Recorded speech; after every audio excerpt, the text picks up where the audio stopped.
Checking. Oh, we were going to put the Wi-Fi on. Oops. Hello. Welcome everybody to FICO World.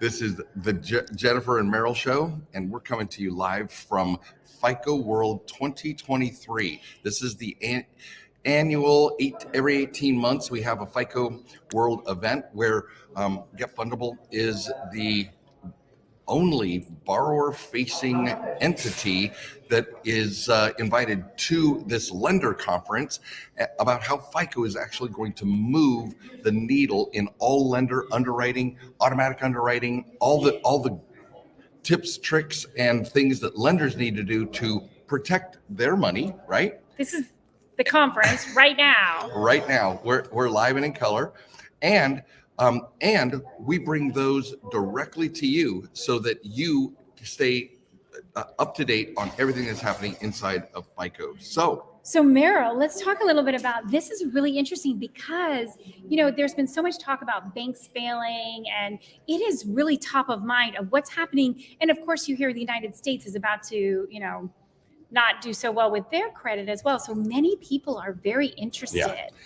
Well, you wouldn't know any of those things at this conference, right? Okay. Now, just so you know, there are almost 50. There are 46 countries represented.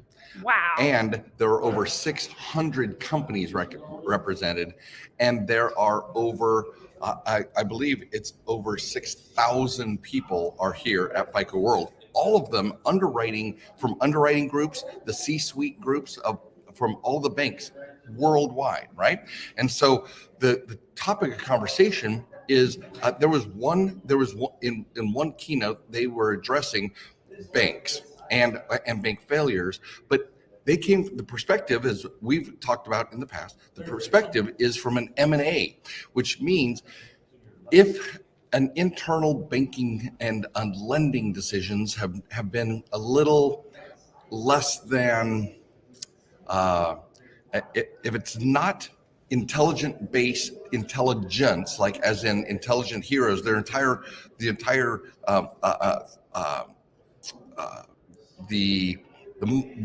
motto of this conference is making intelligent lending decisions. And so there are a number of banks who are old school manual underwriting. Now, we're doing a podcast tomorrow with David Smith, and we're going to be sharing, and that's going to be approximately 5:30 Eastern time. 5:30 Eastern time will be the podcast. But we're talking about the number of banks that are moving to automatic underwriting because financials have proven out less than trustworthy in the banking underwriting decision, the manual underwriting decision. I want to say that's because of human error or because of human design aspect. Yeah. So when we talk about automatic underwriting, for those of you who don't know what automatic underwriting is, this is literally, it's an automatic process. So it takes out the human element of it. So in some ways, again, with people talking about AI, this I know is very scary to some people thinking about, oh my gosh, we're going to an automatic system. So talk just a tiny bit about that. Yeah. For people. So AI, we've been, for any of you who in the last, half dozen years have submitted an application for a credit card or a loan online and were approved in 30 seconds to 2 minutes, that you've already gone through the AI process. So if that wasn't scary, it doesn't get scarier, right? No human being looked at your application. That all of those decisions to give you money was based on five fundability factors: your identity, your financial profile, your banking profile, like the banking relationships you have, deposits, obtained monies in the accounts, things like that, your credit profile, and then your scoring profile. Those 5 areas all contribute to your fundability, right? And so nobody is concerned.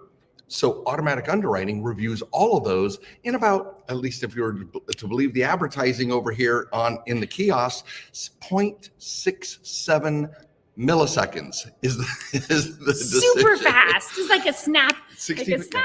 Reminds me of 65. Mary Poppins. In a snap. Right? And so the decisions are being made off of data. And data is way more dependable. Your borrower behaviors that are then recorded in the form of your financial profile, banking profile, and credit profile. That data is literally being measured in 65 milliseconds to determine whether or not to approve an application.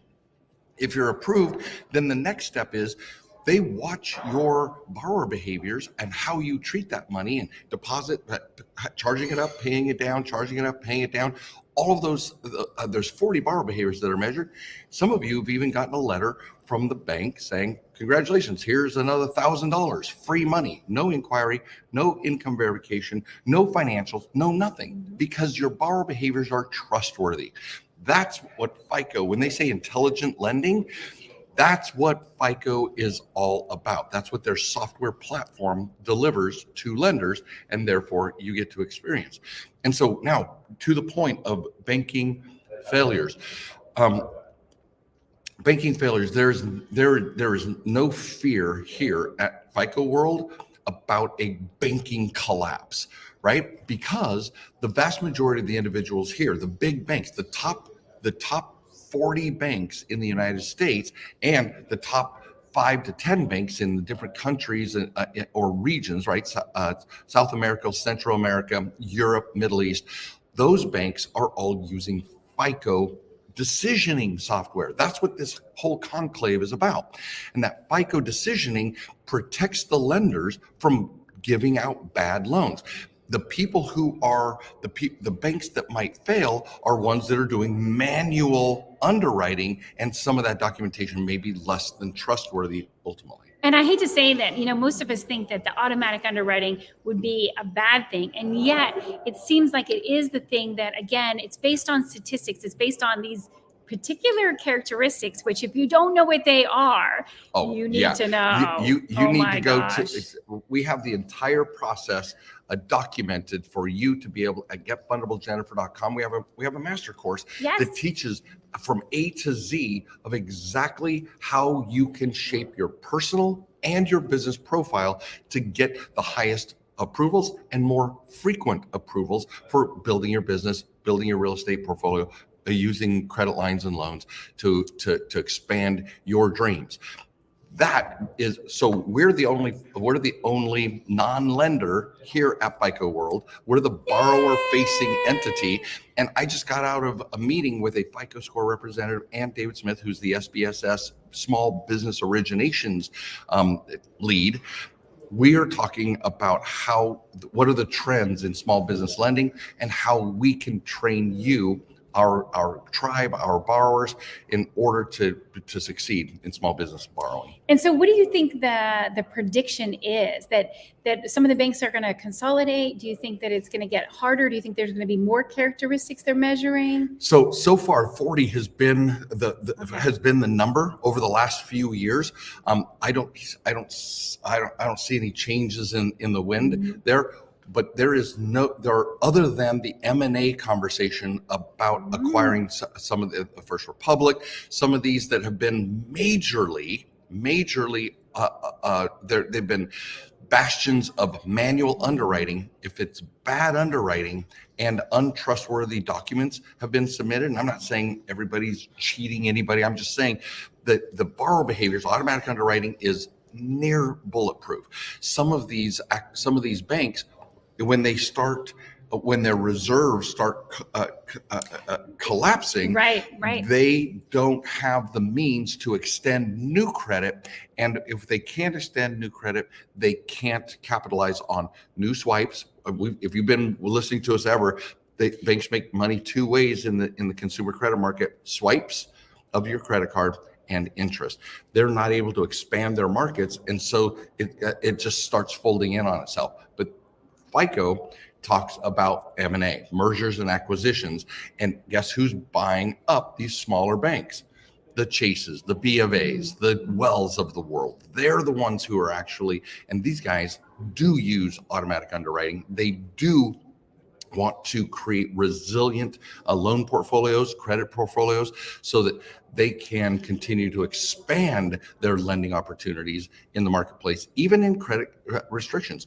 Right now, we talked about volume versus dollar amount being in my previous meeting, number of loans versus dollar volume. What's happening is fewer loans are being given, but higher amounts are given to what?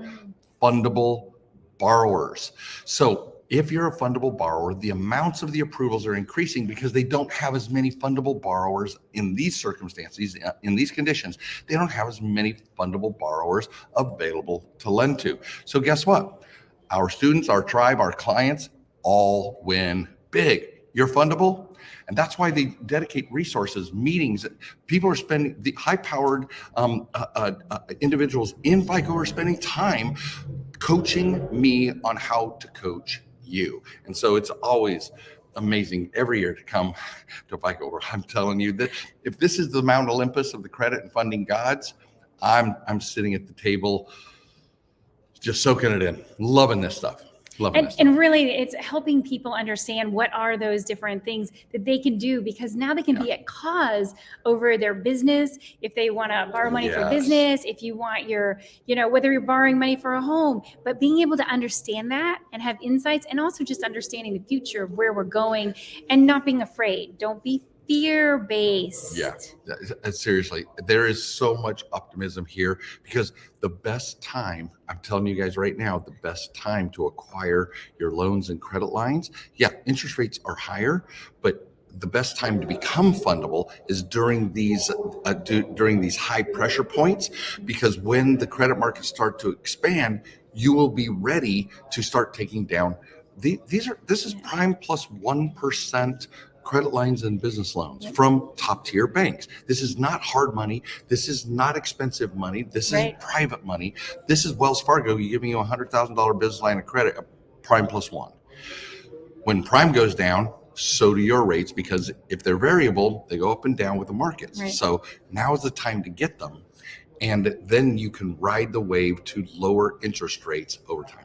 This is fantastic. I'm loving it. Thank you. Absolutely. Oh my gosh. Now, so you have the insights. You have the insights straight from the horse's mouth right here. So I am so grateful. Thank you, Merrill. Absolutely. I love this so much. And go to getfundablejennifer.com. Just check out the master course. Look at all of the things you can do to prepare yourself for the best financing rates, the best bank loans and lines of credit possible in America today. And I promise you, Chase, Wells, Citi, B of A, PNC, BB&T, M&T, they're not going anywhere. So there's not going to be wholesale bank failures. We're going to lose 1 or 2, 3 or 4 more, but they're all going to be brought online with these big banks that are already the best business lenders out there. So we win. And I was going to say, one last thing I want to say before we go is there are things like we've talked about a million times about your name, like understanding all of the nuances. There's something so simple as it's not about, just things you probably have thought about before with your credit. So you need to understand exactly what that is for you. And that's why I can't recommend enough. Go to getfundablejennifer.com and do that class. Dude, yes. Oh my gosh. It is years of expertise that has now been consolidated into very usable facts for you, for your business. Yeah. So it truly, I cannot be sure 5:30 Eastern time. Watch the podcast. I'll be interviewing David Smith. He's the lead origination expert. He's the gentleman who goes to the SBA, the Small Business Administration, every year and does an analysis of the SBA portfolio and gives it a credit grade. He's the one who's in charge of, and then the SBA reports to Congress about how well the SBA loan portfolio is performing. He's the one who gives the FICO sign of approval. So we're not talking just some rank and file individual at FICO just giving us some PR speeches. No, this is top line personnel who weighs in, because their commitment is they want me to make more borrowers fundable. Lenders win, FICO wins, you win, we all win. Exactly. Well, again, Merrill, thank you. Thank you for joining me. This is our second year in a row. She's been able to come to FICO World and meet me here because the last two have been in Florida. So we'll see where they do it next time. But I'm telling you, this is the place to be. This is the place to be. This is the insights. And so stay tuned. Of course, we'll be on next week around noon is our usual time, noon Eastern time, and look forward to it. So thank you. See you guys. Bye. All right. Bye now.